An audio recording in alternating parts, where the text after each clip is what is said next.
হযরত আবু হুরায়রা রাদিয়াল্লাহু তাআলা আনহু থেকে বর্ণিত, আল্লাহ রাসূল সাল্লাল্লাহু আলাইহি ওয়াসাল্লাম বলেছেন, কিয়ামত ততক্ষণ পর্যন্ত হবে না যতক্ষণ পর্যন্ত সময় খুবই পরস্পর কাছাকাছি না এসে যায়। অর্থাৎ তোমাদের কাছ থেকে 1 বছর চলে যাবে, তোমাদের কাছে মনে হবে 1 মাসের সময়। 1 মাস চলে গেলে মনে হবে মাত্র 1 সপ্তাহ অতিবাহিত হলো। 1 সপ্তাহ চলে গেলে তোমাদের কাছে মনে হবে মাত্র 1টি দিন পার হলো।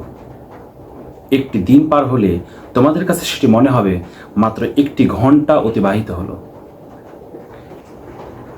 এমনকি 1টি ঘন্টা শুধুমাত্র খেজুরের শুকনা পাতা পুড়ে যাওয়ার যে সময়টা, ততটুকু মনে হবে।